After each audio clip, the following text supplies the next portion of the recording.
නමෝ තස්ස භගවතෝ අරහතෝ සම්මා සම්බුද්දස්ස නමෝ තස්ස භගවතෝ අරහතෝ සම්මා සම්බුද්දස්ස නමෝ තස්ස භගවතෝ අරහතෝ සම්මා සම්බුද්දස්ස චත්තාරි මානි භික්ඛවේ අරිය සත්‍යානි කතමානි චත්තාරි දුක්ඛං අරිය සත්‍යං දුක්ඛ සමුදයං අරිය සත්‍යං දුක්ඛ නිරෝධං අරිය සත්‍යං දුක්ඛ නිරෝධගාමිනී පටිපදා අරිය සත්‍යන්ති සද්ධාවන්ත කාරුණික බෞද්ධ පින්වත්නි ඩුබායි ලංකාරාම භාවනා මධ්‍යස්ථානය හා තලවතුගොඩ ශ්‍රී ඥානාරාම භාවනා මධ්‍යස්ථානයන්හි ප්‍රධාන අනුශාසක අපේ අතිපූජනීය මිරහවත්තේ ලොකු ස්වාමීන් වහන්සේගෙන් අවසර තුන් ලෝකයක් නිවාසන සාලන්නට මේ ලෝකේ පහළ වුණු මහා කාරුණික සම්මා සම්බුදුරජාණන් වහන්සේ තමන් වහන්සේ අනන්ත සංසාරේ දුක් විඳලා සමතින් සප්පාරමී දහම් අවබෝධ කරගෙන එදා ඇසතු බෝරුක මුල පැන නැගුණු තුදුස්සිරියන් වජිරාසන ආරූඪව වැඳ ඉඳලා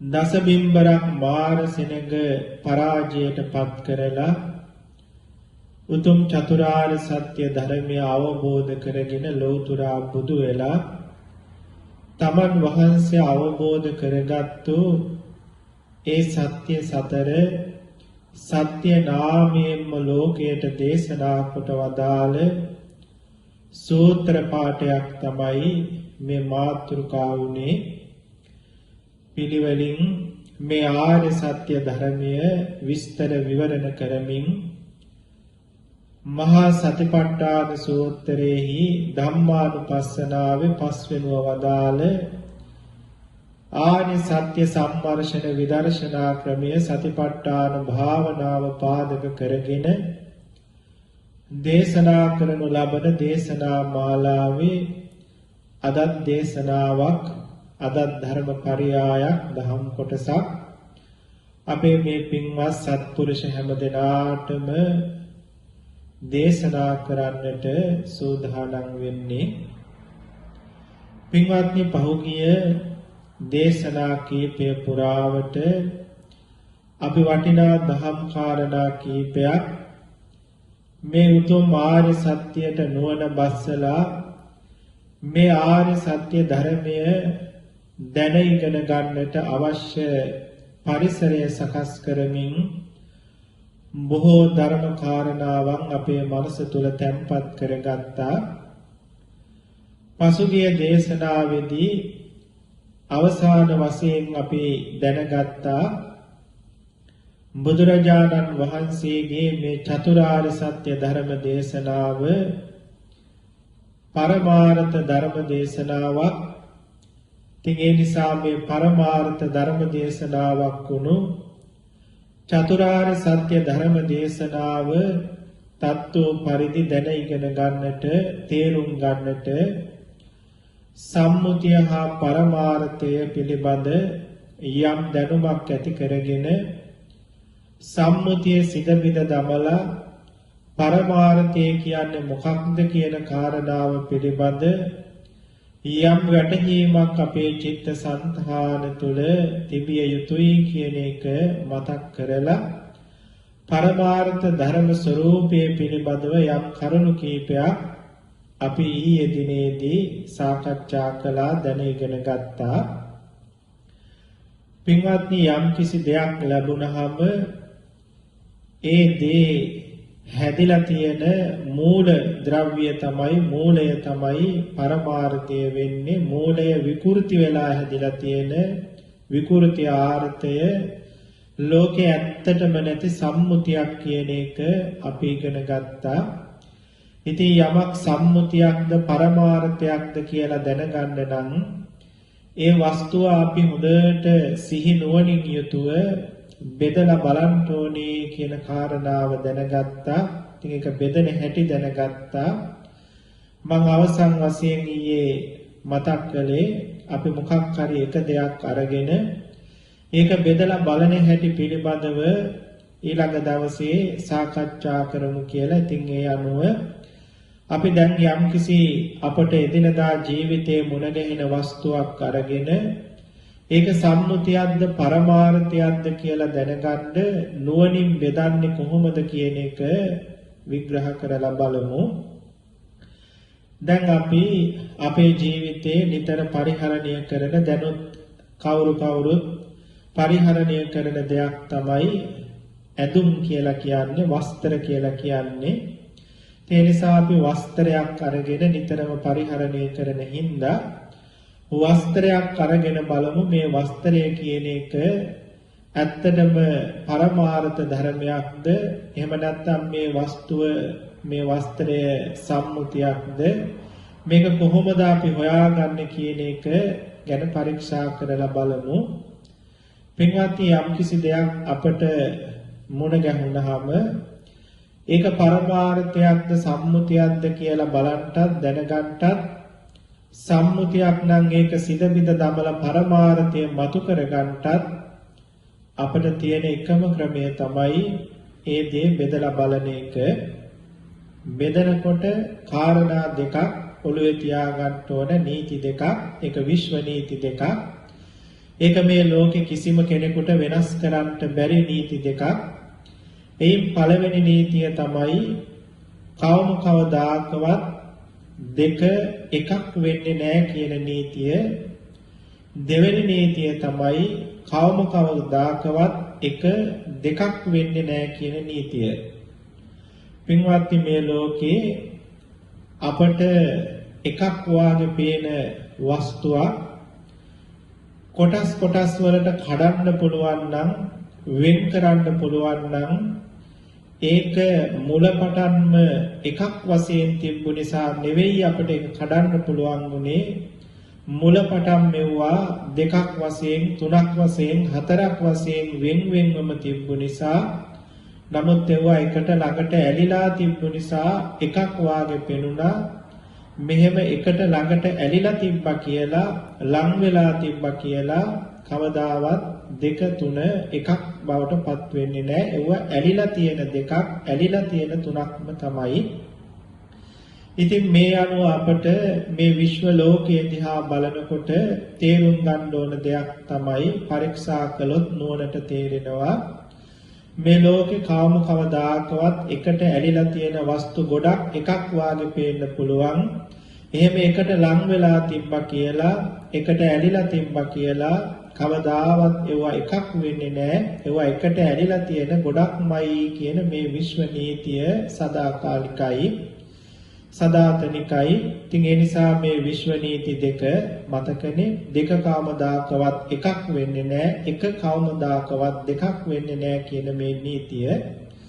මෙන්න මේ නීතිය ඔළුවේ තියාගෙන තමයි අපි පරමාර්ථය හොයන්න යන්න ඕනේ. දැන් අපි අඳුමක් අරගෙන බලමු. සාමාන්‍යයෙන් ලෝකේ අපි කවුරුත් ඇතිසේ සලකන, ඇතිසේ වැටහෙන, ඇතිසේ කතා කරන මේ ඇඳුම පරීක්ෂා කරලා බලමු.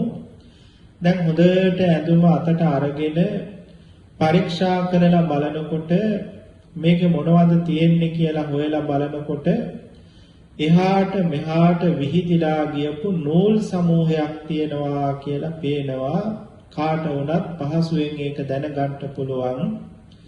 ඊට පස්සේ දැන් මේ එහාට මෙහාට විහිදිලා ගිහින් තියෙන නූල් ටික දැක්කහම කල්පනා කරන්න ඕන එහෙමනම් වස්ත්‍රය කියලා කියන්නේ මේ නූල්ද කියලා. එහෙම කල්පනා කරනකොට මේ නූල් කවදාවත් වස්ත්‍රය වෙන්න පුළුවන්කමකුත් නැහැ. වස්ත්‍රය කවදාවත් නූල් වෙන්න පුළුවන්කමකුත් නැහැ කියලා වැටහෙනවා. එහෙම වැටහෙන්නේ ඇත්තටම වස්ත්‍රය කියලා දෙයක් තියෙනවා නම් නූල් ටික පැත්තකින් තිබ්බට පස්සේ අපට වස්ත්‍රය කියලා දෙයක් ඉතුරු වෙන්න ඕනේ. නමුත් මේ අපේ අතේ ඇත්තටම තියෙන නූල් ටික විතරක්ම නිසා එහාට මෙහාට ගියපු නූල් ටික විතරක්ම නිසා නූල්ම ඇත්තටම තියෙනවා මිසක මේ තියෙනවා වාගේ මනසට දැනෙන වස්ත්‍රය ඇත්තටම නැති දෙයක්, හිතට පමණක් තියෙනවා වාගේ දැනෙන දෙයක්, බාහිරේ ඇත්තටම තියෙන නූල් ටිකක් කියලා මෙහෙම ටිකක් විමසනකොට වැටහෙනවා.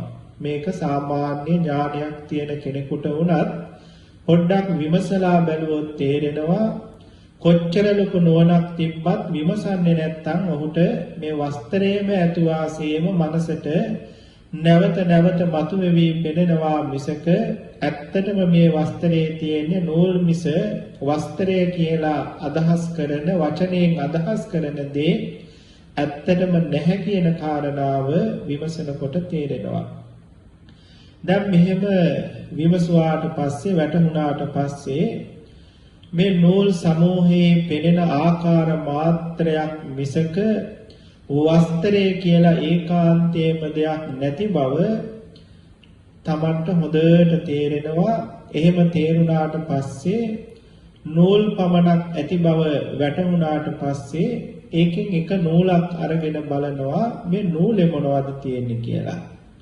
මෙහෙම එක නූලක් අරගෙන විමසලා බලනකොට මේ නූලේ පුංචි පුංචි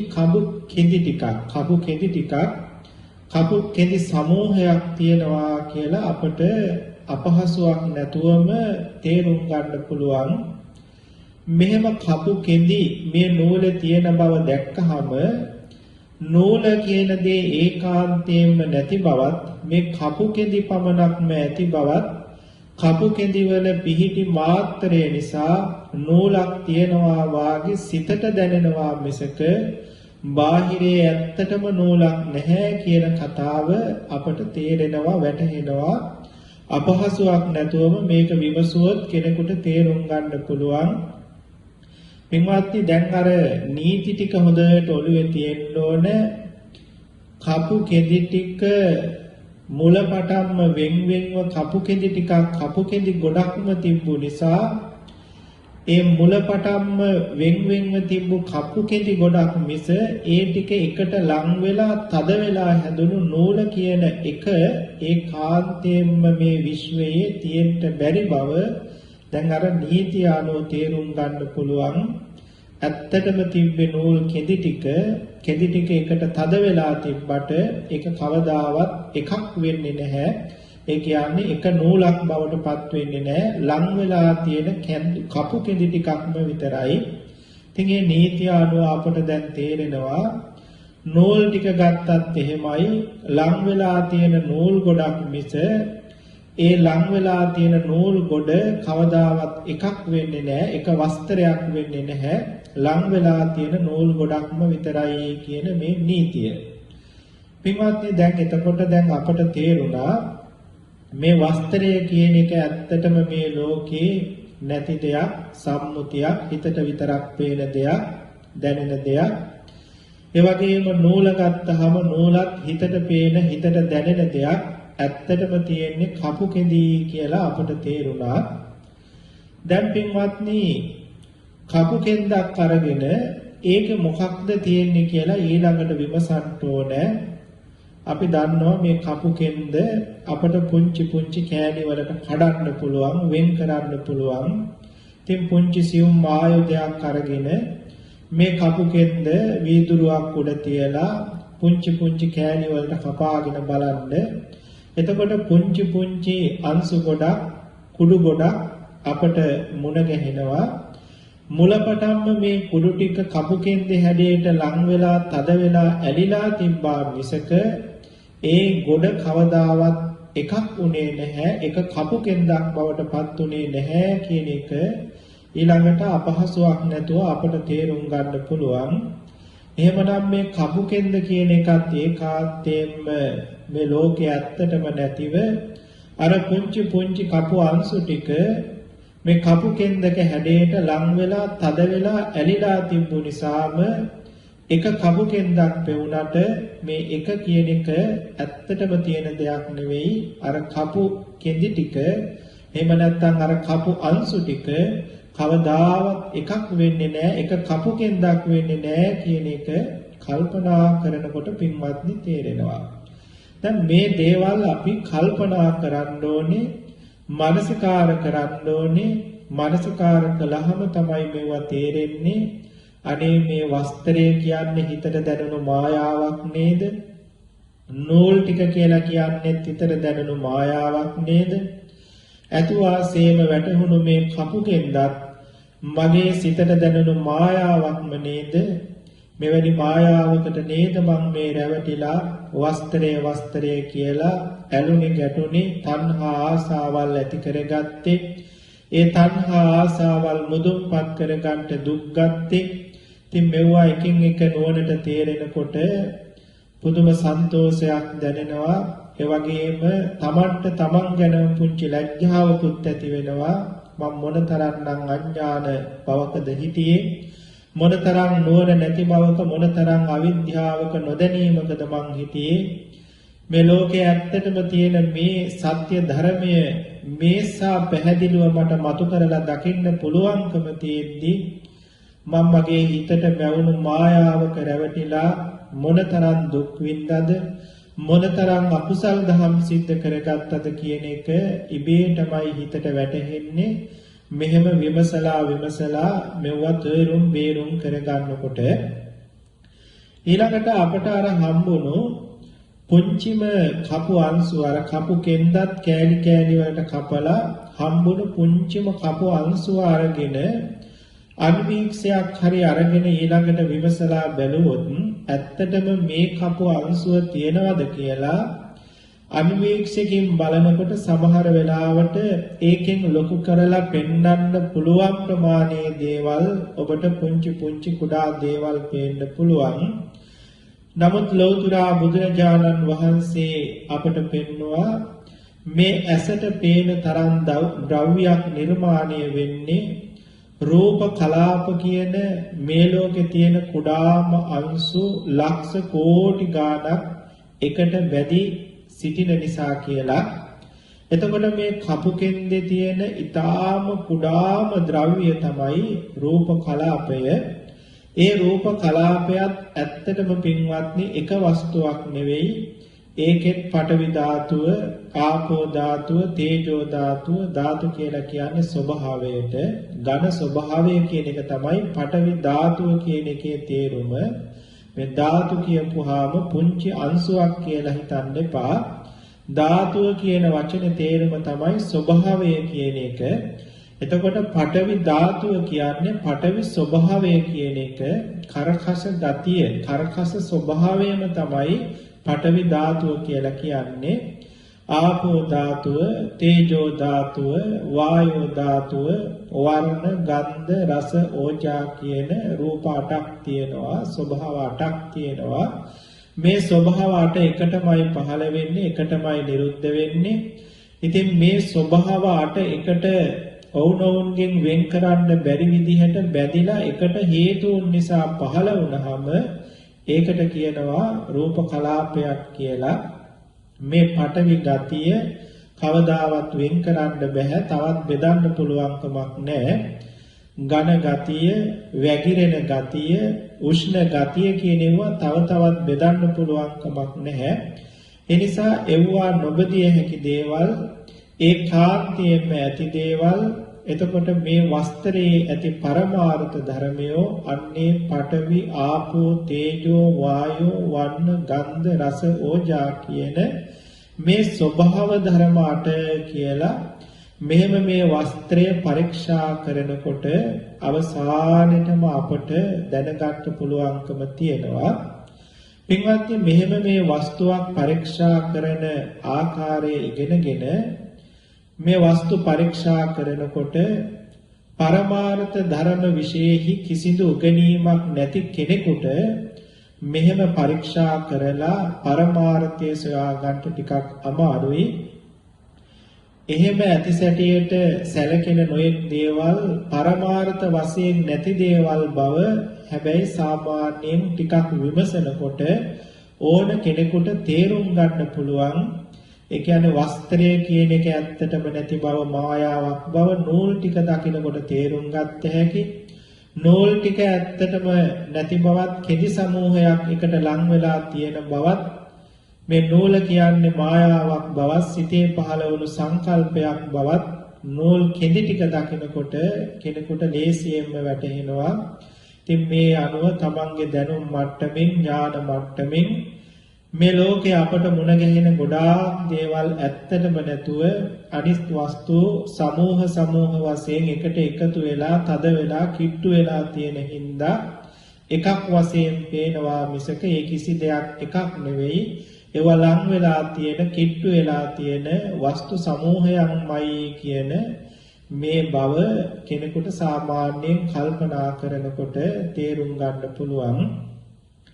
පරමාර්ථ ධර්මයන් ගැන කල්පනා කරන්න විමසන්න පුළුවන් වෙන්න ඉස්සර වෙලාම මේ පරමාර්ථ ධර්මයන් ගැන සාමාන්‍ය හරි ඉගෙනීමක් යම්කිසි ගුරුවරයෙක් ඇසුරු කරලා ලබා ගන්න ඕනේ.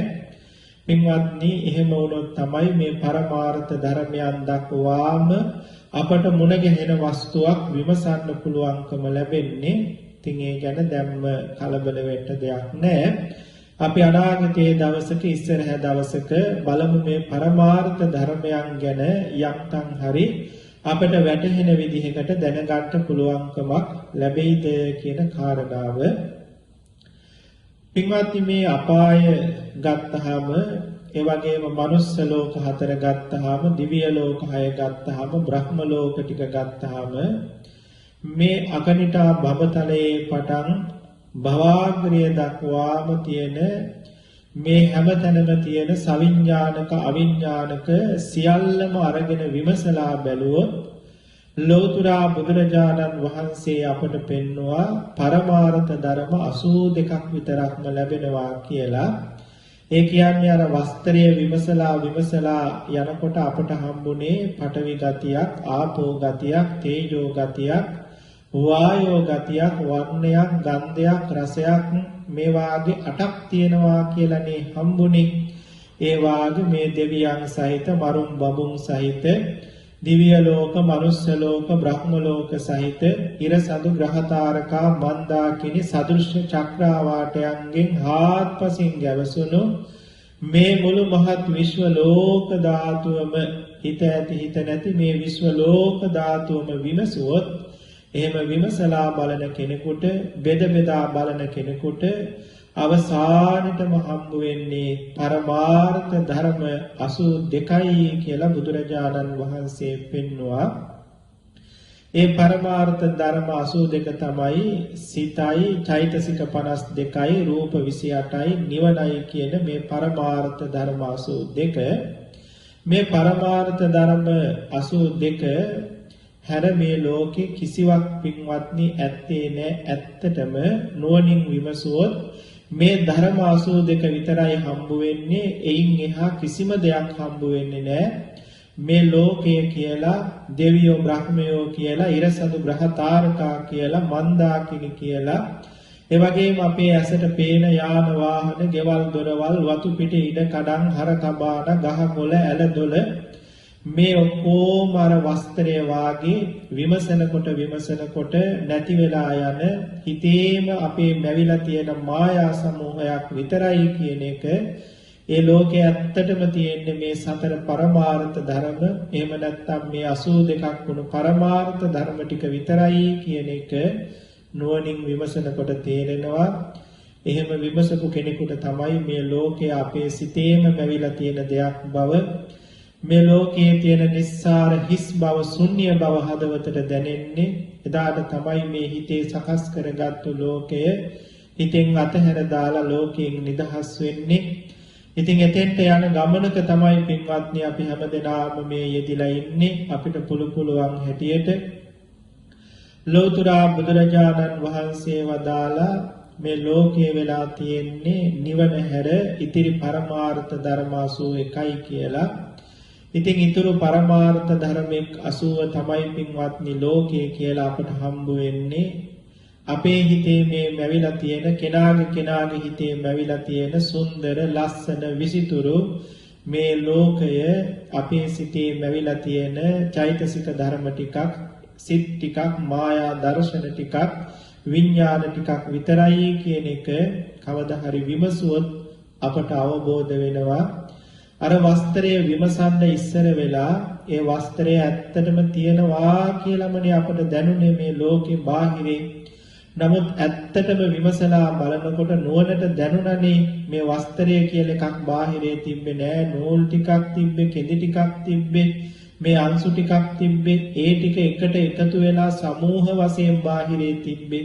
ඒක දකින්නකොට ඒ කෙඳි ටික දකින්නකොට නූල් ටික දකින්නකොට වස්ත්‍රය කියන එකක් මට මගේ මනසේම ඇවිල්ලා මේ රූප ඡායාව පෙනුනේ කියන දෙයක් පින්වත්නි අපට අවබෝධ වෙනවා. ඒ වගේම මේ මුළු මහත් ලෝකයේම හිස් අසාරයි මේ ධර්ම 81 විතරමයි මේ ලෝකේ තියෙන්නේ.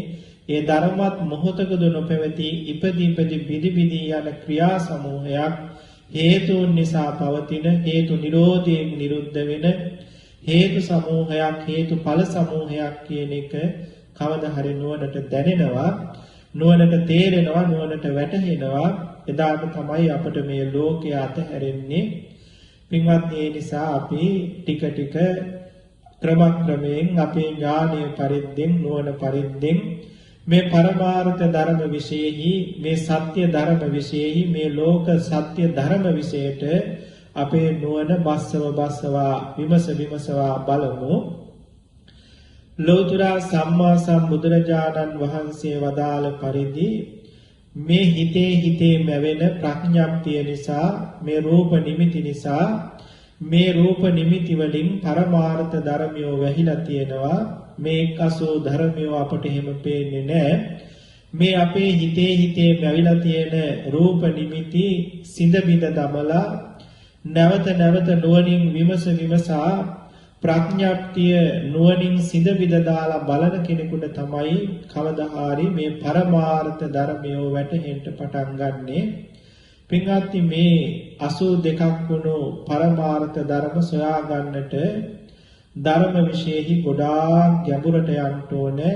ධර්ම විශේෂෙහි ගොඩාක් ගැඹුරට බහින්න ඕනේ. මේ පරමාර්ථ ධර්ම 82 සොයාගත්තා කියන පමණින්ම අපි මේ ඉගෙන ගන්නට යන චතුරාර්ය සත්‍ය ධර්මය දැනගත්තා නම් වෙන්නේ නැහැ. ඒ චතුරාර්ය සත්‍ය ධර්ම දැනගන්නට පරමාර්ථ ධර්ම විශේෂයෙන් තවත් ගැඹුරටම අපි බහින්න ඕන, යන්න ඕන. එතකොට තමයි අපිට මේ චතුරාර්ය සත්‍ය ධර්ම අහුවෙන්නේ. මොකද පින්වත්නි, පරමාර්ථ ධර්ම සමහර අවස්ථාවක මේ චතුරාර්ය සත්‍ය ධර්මයට ඇවිල්ලා අසත්‍ය වෙනවා. මේ චතුරාර්ය සත්‍ය ධර්මයේ තමයි පින්වත්නි මේ ලෝකේ වෙනස් නොවන ඒකාන්තම සත්‍ය ධර්මයේ බවට පත් වෙන්නේ. මෙහෙම කිව්වහම කෙනෙකුට පුංචි හරි සැකයක් ඇති වුණා නම් විමසනකොට ගුරුවරුන්ගෙන් දැනගත්ත හැකි සමහර පරමාර්ථ ධර්මයන් පරමාර්ථ වශයෙන් විද්‍යාමාන දේවල් මේ චතුරාර්ය සත්‍ය ධර්මයට ඇවිල්ලා අසත්‍ය වෙන හැටි, පරමාර්ථ වශයෙන් සැපක් කියලා සලකන දේවල් දුක්ඛාර්ය සත්‍යයට ඇවිල්ලා ඒවා සැප කියන බව අසත්‍ය වෙලා දුකක් බවටමපත් වෙනවා. මෙහෙම සමහර පරමාර්ථ ධර්ම චතුරාර්ය සත්‍ය ධර්මයට ඇවිල්ලා අසත්‍ය වෙන බව කාටත් ධර්මීය දැන ඉගෙන ගත්තොත් තේරුම් බේරුම් කරගන්න පුළුවන්. අපි ඉදිරියේදී මේ පිළිබඳව සාකච්ඡා කරමු. පින්වත්නි, දැන් අපි බලමු මාතෘකා කරගත්තු අද දේශනාවට මාතෘකා කරගත්තු සූත්‍ර පාඨය පොඩ්ඩක් විමසලා ලෝතර බුදුරජාණන් වහන්සේ දේශනා කොට වදාලා, මහණනි, මේ ලෝකේ චත්තාරි මානි භික්ඛවේ අරිය සත්‍යානි ආරි සත්‍ය හතරක් තියෙනවා. කතමානි චත්තාරි, මොනවද මේ ආර්ය සත්‍ය හතර? දුක්ඛං අරිය සත්‍යං, දුක නැමැති ආර්ය සත්‍ය, දුක්ඛාර්ය සත්‍ය. දුක්ඛ සමුදයං අරිය සත්‍යං දුක්ඛ සමුදයාරිය සත්‍ය දුක්ඛ නිරෝධං අරිය සත්‍යං දුක්ඛ නිරෝධාරිය සත්‍ය හා දුක්ඛ නිරෝධගාමිනී පටිපදාාරිය සත්‍යං දුක්ඛ නිරෝධගාමිනී ප්‍රතිපදා ආර්ය සත්‍ය කියලා. එතකොට පින්වත්නි මෙතන කියවුණා දුක ගැන කියවුණා දුක ලැබීමට කාරණය කියවුණා සැපය ගැන කියවුණා සැපය ලැබිය හැකි ක්‍රමය ගැන කියවුණා මේ දුකත් දුකට හේතුවත් සැපයත් සැපයට හේතුවත් කියන මේ කාරණා සතර මිනිසුන්ට තියා දෙවියන්ටවත් බ්‍රහ්මයන්ටවත් තත්වාකාරයෙන් නොදැනෙන හරියට නොතේරෙන මේ විශ්ව ලෝක ධාතුවේහි සැබෑවටම පවතින මහා පුදුම රහස් හතරක් මේ කරුණු හතර දන්නවද කියලා ලෝකයාගෙන් ඇහුවොත් පින්වත්නි වැඩි දෙනෙකුගෙන්ම ලැබෙන පිළිතුර තමයි දන්නවා කියන පිළිතුර. එහෙම පිළිතුරක් ලැබෙන්න හේතුවක් තියෙනවා. කෙනෙකුගෙන් අහුවොත් දුක දන්නවද? දුක ඇති වෙන්නේ ඇයි කියලා දන්නවද? සැප ගැන දන්නවද? සැප ලබන්න පුළුවන් ක්‍රමයක් දන්නවද කියලා. එහෙම අහුවහම මේ ලෝකේ හැමෝම බොහෝ දෙනෙක් ඒකට දෙන පිළිතුර තමයි ඔව් මන් දන්නවා කියලා. එහෙම පිළිතුරක් ලැබෙන්න හේතුව ලෝකයා විසින් මේ කරුණු සතර වැරදි විදිහට අසත්‍ය විදිහට දැනගෙන ඒක එහෙමමයි කියලා දැන සිටින නිසා. පින්වත්නි අසත්‍ය වශයෙන් දැනගෙන සිටීම කියලා කියන්නේ නොදැනීමම තමයි. මේ ලෝකයේහි එක්කෙනෙක් දුකක් කියලා කියන කාරණයක් තව කෙනෙක් සැපයි කියලා කියනවා. තව කෙනෙක් සැපයි කියලා කියන කාරණයක් තව කෙනෙක් දුකයි කියලා කියනවා. එක්කෙනෙක්ම එක්විතාවක සැපයි කියපු කාරණේ තව වෙලාවක යාම දුකයි කියලා කියනවා. වරක දුකයි කියලා කියපු කාරණාවම තවත් වෙලාවක සැපයි කියලා කියනවා. ඒ වගේම කෙනෙක් දුකට හේතුවක් කියලා කියන කාරණාව තව කෙනෙක් ඒක සැපයට හේතුවක් කියනවා. කෙනෙක් සැපයට හේතුවක් කියන කාරණාව තව කෙනෙක් දුකට හේතුවක් කියනවා. එක්කෙනාමත් වෙලාවක දුකට හේතුවක් කියපු දේ වෙලාවක සැපයට හේතුවක් කියනවා. වෙලාවක සැපයට හේතුවක් කියපු එක ආපහු ඒක දුකට හේතුවක් කියලා කියනවා. පින්වත්නි මේ විදිහට සාමාන්‍ය ලෝකයා මේ කරුණු හතර අසත්‍ය ආකාරයෙන් මිසක සත්‍ය ආකාරයෙන් දැනගෙන නැති බව මේ අනුව විමසා බලනකොට අපට තේරුම් බේරුම් කරගන්න පුළුවන්. අපි උදාහරණයක් අරගෙන බලමු ඇත්තද මේ කාරණාව කියලා. සැබවින්ම පින්වත්නි නිකවට අපට තේරෙන විදිහට කල්පනා කරලා බැලුවොත් බලන්න සමහර වෙලාවක කෙනෙක් කියනවා ඔය වයසක උපාසකම්මල උපාසක මහත්තුරු මේ අපේ කනටත් ඇහිච්ච එකක් නිතර කියනවා අනේ ස්වාමින් වහන්සේ මේ ජීවිතේ නම් මහා දුකක් මේ කසාද ජීවිතේ නම් ආයනම් සංසාරේ අපිට නොලැබෙන්න ඕනේ ඔබ වහන්සේලා වාගේ අපටත් මහාන වෙන්න ලැබෙන්න ඕනේ මේක මහා දුකක් ස්වාමින් වහන්සේ දරුවන්ගේ කරදර මුණුබුරන්ගේ කරදර මේ වගකීම් මේ වගේ කවදාවත් නිදහසක් නැහැ හරි දුකයි කියලා ඔහොම කියනවා මේ කියන්නේ බොරුවට නෙවෙයි ඇත්තටම දුක දැනිලා මේ කතාව කියන්නේ හැබැයි ඔය කියන කසාද ජීවිතේම කසාද නොබැතපු තරුණ කෙනෙකුගෙන් අහලා බැලුවොත් ඔහු කවදාවත් ඔය උපාසකම්මා කියන විදිහට ඔක දුකයි කියලා කියන්නේ නැහැ. එයාට ඒක තරම් මේ ලෝකේ තවත් සැපතක් නැහැ.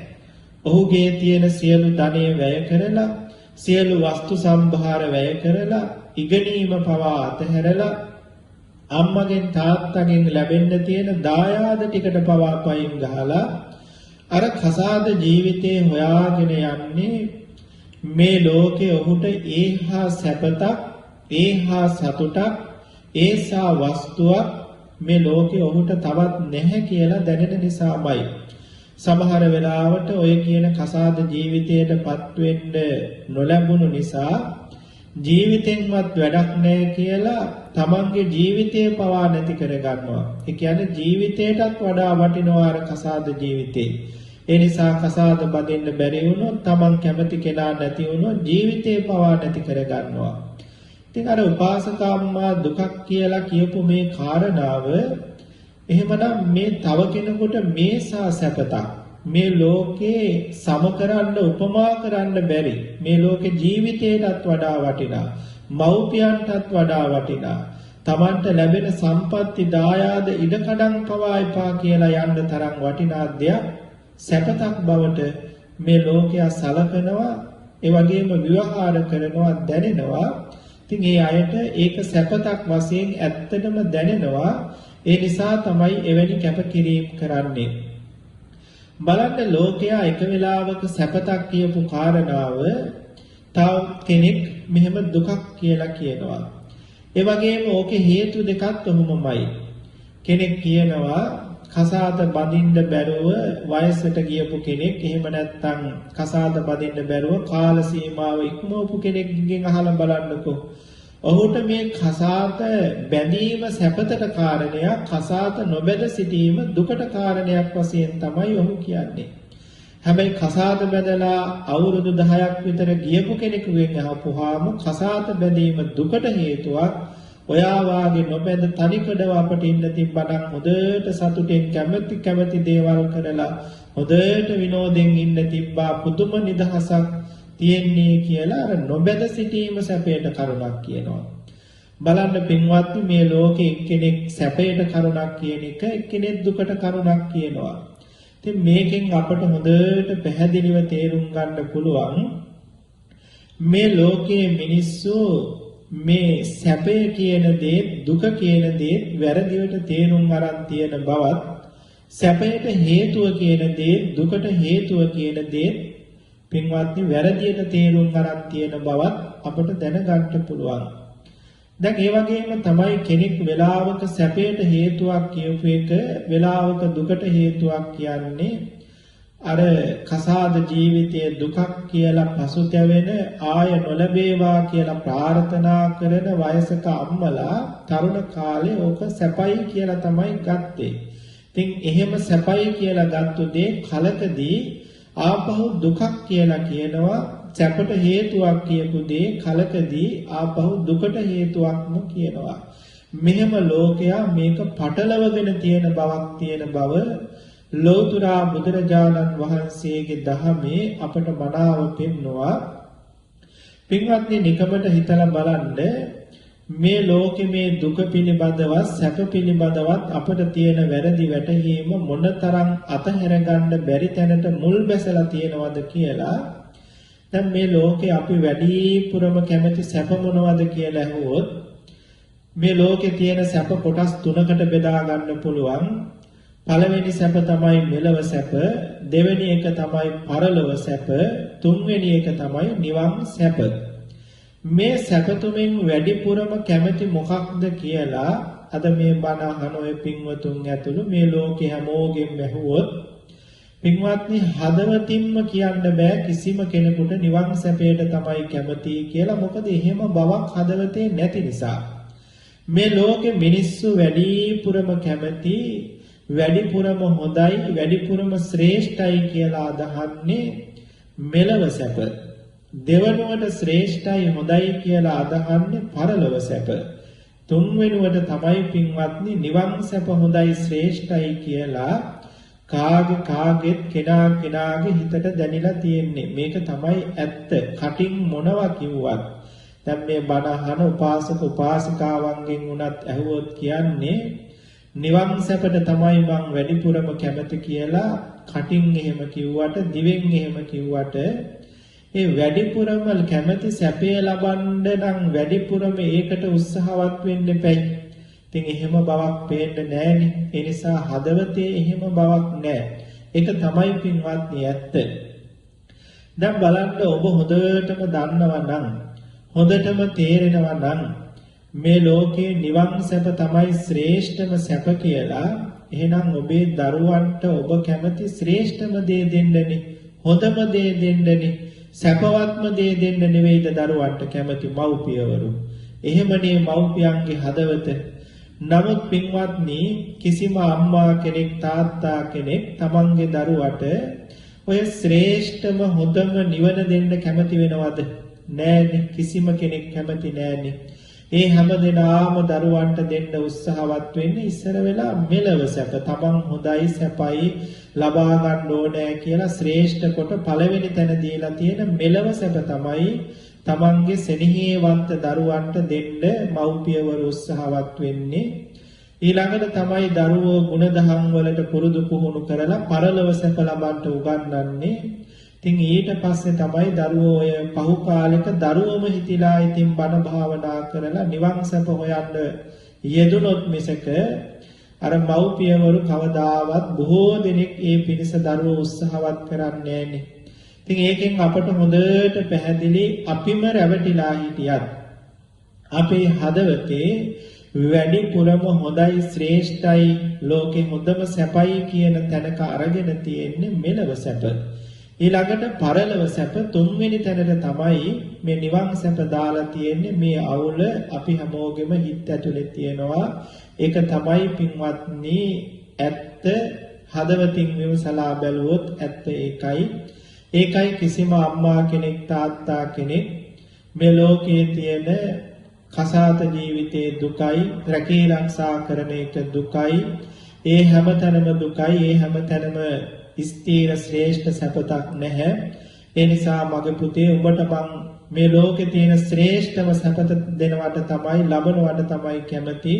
ඒ නිසා පුතේ ඔබ ගිහිල්ලා බුද්ධ ශාසනයේ සිල්වත් ගුණවත් උතුමන් වහන්සේලා ඉන්න සේනාසනයක තැනක මහාන වෙලා බණ භාවනා කරලා මේ නිවන් සැප හොයා ගනින් කියලා හීනකින්වත් අම්මා තාත්තා කෙනෙක් දරුවෙකුට කියන්නේ කලාතුරකින් කිව්වොත් මිසක දරුවෙක් අම්මා තාත්තා අඩවමින් සංසාරේ පින් තියෙන කෙනෙක් අම්මා තාත්තා එපා කියද්දි ගිහිල්ලා මහාන වෙලා නිවන් සැප හොයාගත්තොත් මිසක පින්වත්නි ඒ පිළිබඳ කවුරුවත් එහෙම කටයුතු කරන්නේ නැහැ.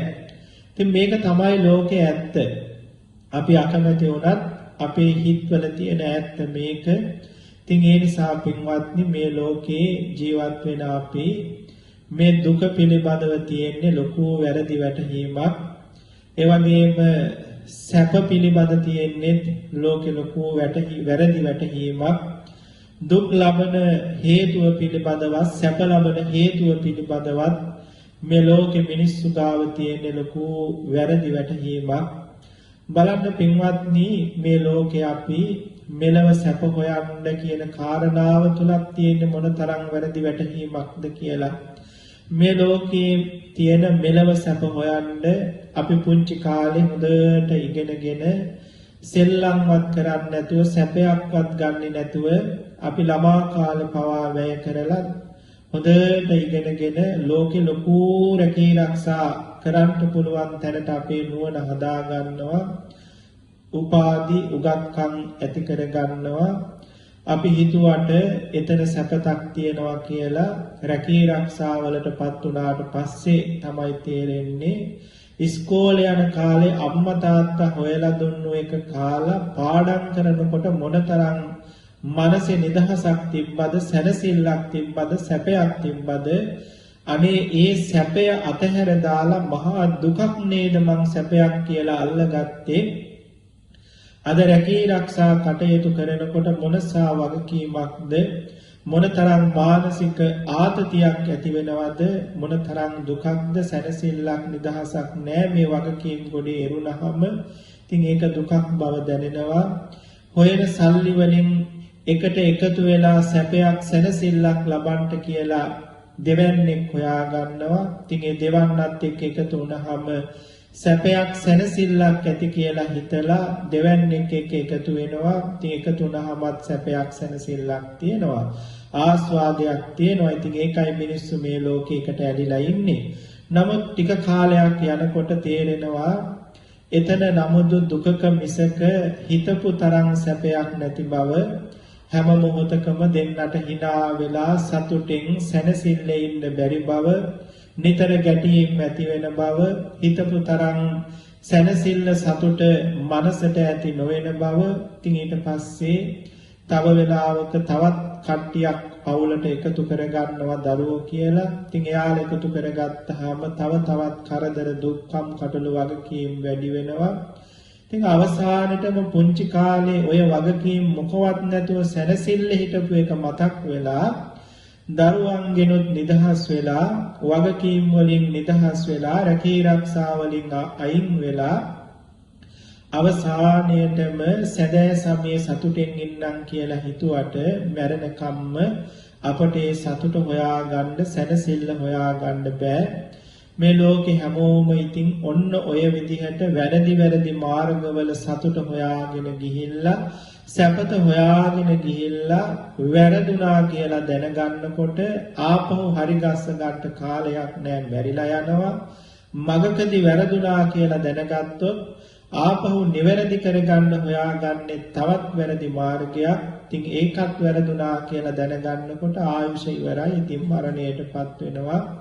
ඒ නිසා පින්වත්නි මේ ලෝකේ ඉන්න සත්වයන්ට නියම සැපතවත් නියම සැපතට ලබන මාර්ගයවත් ඇත්තම දුකවත් ඒ දුක ඇති වෙන හේතුවවත් නොතේරි අවිද්‍යාවෙන් මුලා වෙලා තෘෂ්ණාවෙන් වහල් වෙලා නොනවතින සංසාර ගමනක යන බව තථාගත සම්මා සම්බුදුරජාණන් වහන්සේ අපට පෙන්වා දුන්නා. ඒ නිසා තමයි අපට ලෝතුරා බුදුරජාණන් වහන්සේ පෙන්වා දුන්නු මෙන්න මේ කරුණු ටික. බුදුරජාණන් වහන්සේ මතක් කරලා දුන්නු මේ කරුණු ටිකේ ලොකු වැදගත්කමක් තියෙන්නේ. මේ චතුරාර්ය සත්‍ය ධර්මය හරියට දැනගන්න නම් පින්වත්නි කාරණාවක් අපි ගාව තියෙන්න ඕනේ. මොකක්ද ඒ කාරණාව? යම් කිසි දෙයක් අපි දන්නවා කියන තැනක හිටියොත් අපට ඒ දේ නැවත වතාවක් ඉගෙන ගන්න කිසිම අවශ්‍යතාවයක් ඇති වෙන්නේ නැහැ. යම් කිසි දෙයක් පිළිබඳ කුතුහලයක් ඇති වුණොත්, සැකයක් ඇති වුණොත්, මගේ දැනුමේ මොකක් හරි වරදක් තියෙනවා කියලා තේරුණොත් තමයි ඒක ආපහු ඉගෙන ගන්න, විමසන්න, නිවැරදි කරගන්න උත්සාහය සිත පහළ වෙන්නේ. ඉතින් ඔබ හැමදෙනාම දැනගන්න ඕනේ මේ ලෝකේ අපි දුකයි කියලා හිතාගෙන ඉන්න කාරණා ටික ඇත්තටම දුකයිද? මේ දුක ඇති වෙන්නට හේතු කියලා අපි හිතාගෙන ඉන්න දේවල් ඇත්තටම දුක ඇති වෙන හේතුද? දැන් සාමාන්‍යයෙන් අපි ඉඳගෙන ඉන්නකොට කකුල් රිදෙනකොට මේ දුක ඇති වෙන්නේ ඉඳගෙන ඉන්න නිසා කියන හේතුවක් නේ අපට දැනෙන්නේ. ඉතින් ඒ නිසා මේ හේතුවට පිළියමක් වශයෙන් අපි හිතනවා සැපත තමයි හිටගෙන ඉන්න එක. හිටගත්තොත් සැපත ලබන්න පුළුවන්, හිට ගැනීම සැපත ලබන හේතුව කියලා හිට ගන්නවා. නමුත් පස්සේ තමයි තේරෙන්නේ ටික වෙලාවක් හිටගෙන ඉන්නකොට මේ හිට ගන්නවා කියන කාරණය සැපත ලබන්න හේතුවක් නෙවෙයි, අර දුකමටම ගහපු මුක්කුවක් විතරයි. මේකත් ආපහු දුකයි කියලා. ඒ වගේම තමයි පින්වත්නි තමන්ගේ බිරිඳ නිසා දුක් විඳින ස්වාමි පුරුෂයෙක් හිතනවා මේ බිරිඳගෙන් නිදහස් වුණොත්, මෙයා දික්කසාද කළොත් මට සැපතේ ඉන්න පුළුවන් වෙයි කියලා. දැන් එයා හිතුවේ මේ බිරිඳ කියන්නේ දුකක්. ඒ වගේම බිරිඳගෙන් නිදහස් වීමේ මාර්ගය, ආව දික්කසාද කිරීමේ මාර්ගය තමයි සැපය ලබන්න තියෙන මාර්ගය කියලා.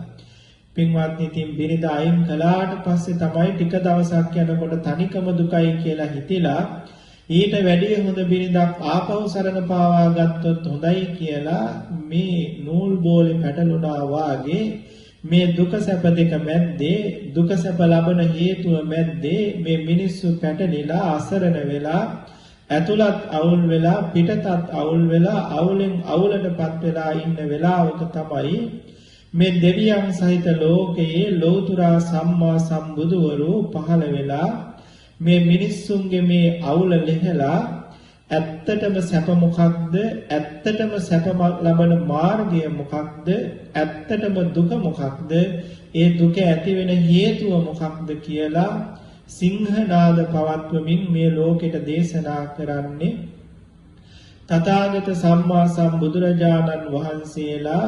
මෙන්න මේ කාරණාව තත්ත්ව පරිද්දෙන් අවබෝධ කරගෙන මේ ලෝකයට දේශනා කළාම තම තමා දැනගෙන ඉන්න දේ වැරදි කියලා නුවණ පහළ වෙන සෝවිසි අසංකේය ගණනක් සත්වයෝ බුදුරජාණන් වහන්සේ පෙන්වා දෙන දුක්ඛ සමුදයත් නිරෝධයත් මග්ගයත් කියන මේ ධර්ම හතර අවබෝධ කරගෙන සසරින් ගැලවෙනවා දුකෙන් නිදහස් වෙනවා. ඉතින් ලෝතුරා සම්මා සම්බුදුරජාණන් වහන්සේ මේ ලෝකයා වැරදි විදිහට අසත්‍ය විදිහට දැනගෙන ඉන්න මේ කරුණු හතර සත්‍ය වශයෙන්ම දැනවදාලා ඒ සත්‍ය වශයෙන් මේ කරුණු සියල්ල දැනවදාල බුදුරජාණන් වහන්සේ ඒක සත්‍ය කියන නාමයෙන්ම මේ ලෝකයට දේශනා කොට වදාලා ඒ දේශනා කොට වදාළ සූත්‍ර පාඨය තමයි අද මාතෘකා වශයෙන් ලැබුවේ. චත්තාරි මානි භික්ඛවේ අරිය සත්‍යානි අන්න සත්‍ය නාමයෙන්ම වදාළ මහණනි මේ ලෝකේ ආර්යයන්ට විශේෂ වෙන පුහුදු පෘතුජනයන්ට විශේෂ වෙන දෙයක් නෙවෙයි.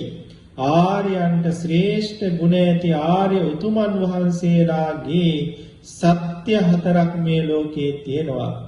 පුහුදුන් ජනතාවගේ සත්‍ය තමයි අර දුක සැප පිළිබඳ පැටලිච්ච සත්‍ය. අසත් විමසනකොට ටික දවසක් යනකොට සත්‍ය ඌදේ අසත්‍ය වෙන සත්‍ය. නමුත් ලෞතර බුදුරජාණන් වහන්සේ වදාළ ආර්යයන් වහන්සේලාගේ වෙනස් නොවන ඒකාන්ත වූ සත්‍ය හතරක් මහණෙනි මේ ලෝකේ තියෙනවා. කතමානි චත්තාරි මොනවද මේ සත්‍ය හතර? දුක කියන ආර්ය සත්‍ය, දුකට හේතුව නම් වූ ආර්ය සත්‍ය, මේ සත්‍ය නාමයෙන් වදාළේ ආර්යයන් වහන්සේලාගේ සත්‍ය කියලා. ඒකට තව විශේෂ නාමයක් දැම්මා. මේ ඇයි කියලා අපි ඉස්සරහට සාකච්ඡා කරනවා, දැන ඉගෙන ගන්නවා. ඒ වගේම දුක කියලා දුක්ඛ නිරෝධ ගාමිනී ප්‍රතිපදාව කියලා මේව ආර්ය සත්‍ය හතරක් බුදුරජාණන් වහන්සේ සත්‍ය නාමයෙන් ලොවට දේශනා කොට වදාලා.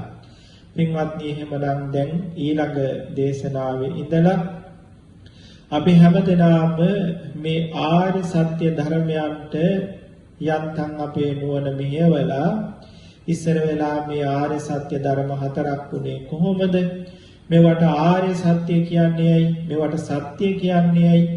මෙහෙම මේ කරුණු දැන ඉගෙනගෙන ඊළඟට අපි පිළිවෙලින් මේ සත්‍ය හතර දැන ඉගෙනගෙන අවසානයේදී මේ සත්‍ය ධර්මයන් විදර්ශනාවට නංවලා ධම්මානුපස්සනා සතිපට්ඨානය වඩලා මේ ලෝකයෙන් ගැලවිලා අරිහත් ඵලසිත උපදවගන්නේ කොහොමද කියන තැනට යනකම් සෝවහං සකදාගාමි අනාගාමි අරිහත් කියන මේ අරිහත් ඵලසිත ඇති වෙලා ඊළඟට ප්‍රත්‍යවේක්ෂා ඥාන පහළ වෙලා මෙහෙම ඵල සමවතට සමවැදීම දක්වාම අපි මේවා සිදු කරගන්නේ කොහොමද? මේ ආර්ය සත්‍ය සම්මර්ෂණයෙන් කියන කාරණා කාල වේලා තිබ්බොත් අවස්ථාව ලැබුණොත් අපි ඉදිරියට සාකච්ඡා කරලා බලමු. පින්වත්නි එහෙමනම් අද දවසේ මේ පින්වත් හැමදෙනාම ලෝතුරා සම්මා සම්බුදුවරු ලෝකෙට දේශනා කරන වටිනා සත්‍ය හතරක් දැන ඉගෙන ගන්න උත්සාහය කැපකිරීම වීරිය යොදලා වටිනා මහා ධර්ම සාගරයකට ප්‍රවේශයක් අරගෙන මහත් කුසල් සම්භාරයක් හදවත්වල උපදව ගත්තා. පින්වත්නි සෝවහං සකදාගාමි අනාගාමි අරිහත් කියන මේ මාර්ගඵල සිද්දක්වාම එයින් මෙහා තියෙනා ඔක්කොම කුසල් ධර්ම තින් පහළ වෙන හැම භාවනාවක් කළත් කුසලයක් කළත් මොනවා කළත් අපට පහළ වෙන්නේ කුසල් සිතුවිලි. ඒ කුසල් සිතුවිලි හැම එකක්ම අපි නිවන් අරමුණු කරගෙන සිදු කරගත්තොත් ඒ හැම එකක්ම ඒ තරාතිරමින් පාරමිතා දහම් වෙනවා. පාරමිතා කියන්නේ පරතර යන්න උපකාර වෙන ධර්මතා වෙනවා. පරතර කියන්නේ නිර්වාණයට. ඉන්නේ සංසාර සාගරයේ සංසාර සාගරය තරණය කරලා පරතරයන්ට උපකාර වෙන පාරමී දහම් බවට පත් වෙනවා. අපි මේ සිදු කරගන්න හැම කුසලයක්ම ඉතින් අද මේ පින්වතුන් මේ බණ පද අහලා හදවතේ උපදවගත්තු හැම කුසල් සිතක්ම පාරමිතාවක් වෙලා පින්වත් ඔබ හැම දිනාටම සසර දුක් ගිනි නිවා උතුම් ආර්ය සත්‍ය ධර්ම අවබෝධයෙන් සාන්තමා මහ නිවනටමපත් වෙන්නට ලැබේවා කියලා අපි මෙත් සිතින් ආශිර්වාද කරනවා. අද දවසේ අපි සිද්ධ කරගත්තු මේ උතුම් කුසල් ධර්මයන්ගේ ආනුභාවය අපේ අතිපූජනීය මිරහවත්තේ නායක මාහිමිපාණන් වහන්සේට කාන්තෙන් අනුමෝදන් වෙලා උන්වහන්සේ නිසා මේ දුබායි ලංකාරාම භාවනා මධ්‍යස්ථානය අපේ සත්පුරුෂ මණ්ඩලය එකතු වෙලා ආරම්භ කරලා තින් මේ ලැබපු උතුම් සද්ධර්ම සැනසෙල්ල අපට ලැබුණේ නිසා ඉතින් උන්වහන්සේට උතුම් පින් හැම එකක්ම අනුමෝදන් වේවා. උන්වහන්සේගේ සසුන් ගුණ පිළිවෙත් මුදුන්පත් කරගෙන පැතු බෝධියකින් සාන්ත අමා මහ නිවන් පුරම වඩින්නට ස්වාමින් වහන්සේට මේ පින් එකාකාරයෙන්ම උපකාර වේවා කියලා අපි පින් අනුමෝදන් කරනවා. සියලු කල්යාණ මිත්‍ර ගුණ ඇති උතුමන් වහන්සේලාටත් මේ පින් සසුන් කෙත බබළුවා නිවන් පුර වඩින්නට පාරමිතා වේවා. ඒ වගේම අද මේ උතුම් දහම් දේශනාව ශ්‍රවණය කළ අපේ පින්වත් සත්පුරුෂ මව්පිය දූ දරුවෝ ඔබ හැම දෙනාටම අද හෝ පසු කාලෙක හෝ මේ ධර්මයේ ශ්‍රවණය කරන සත්පුරුෂ ලොකු කුඩා හැම දෙනාටම අපේ මේ භාවනා මධ්‍යස්ථානයේ සභාපතිතුමන් ඇතුළු දායක මණ්ඩලයේ ලොකු කුඩා හැම දෙනාටම සිව්පස දායක කාර්යකාදී හැම දෙනාටම මේ සාරාණීය මහා කුසලයේ කාන්තෙන් අනුමෝදන් වේවා. හැම දිනාටම සාන්ත අමා මහ නිවන් සැනසෙල්ල දක්වාම මේ බුදු පෙරහැරේ අත නොහැරම පෙළහැදිලා යා ගන්නට ලැබේවා කියලා අපි ආශිර්වාද කරනවා. ඒ වගේම විශේෂයෙන්ම අපේ මාතෘ භූමියේ මේ දවස්වල ශීඝ්‍රයෙන් පැතිරලා යන මේ කොරෝනා වදුර වසංගතය ඉක්මනටම දුර වෙලා මාතෘ භූමියත් ජනතාවත් ආරක්ෂා වේවා කියලා අපි මෛත්‍රී කරමු.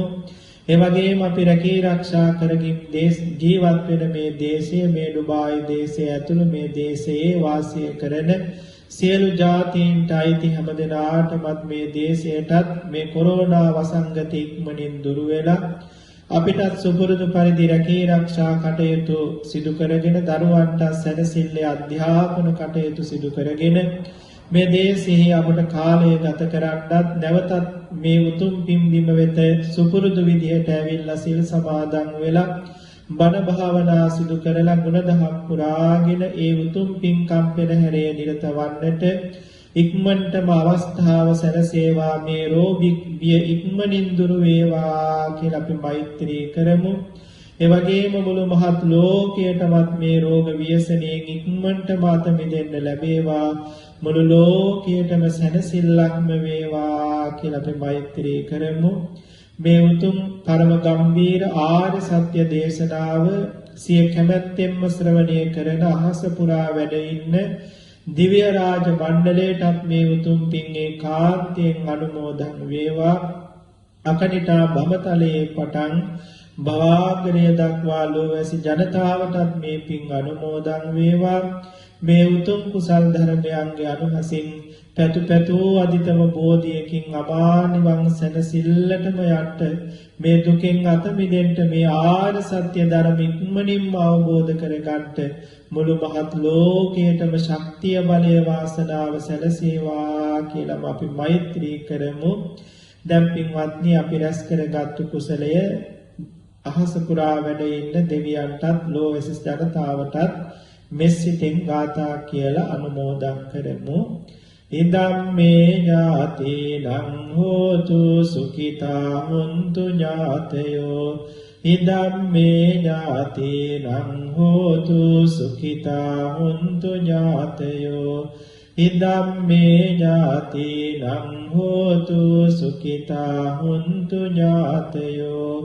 ආකාසට්ඨා ච බුම්මණ්ඨා දේවානාගා මහින්దికා පුඤ්ඤම් තං අනුමෝදිත්වා චිරන් රක්ඛන්තු ශාසනං චිරන් රක්ඛන්තු දේශනං චිරන් රක්ඛන්තු ත්වං සදාති.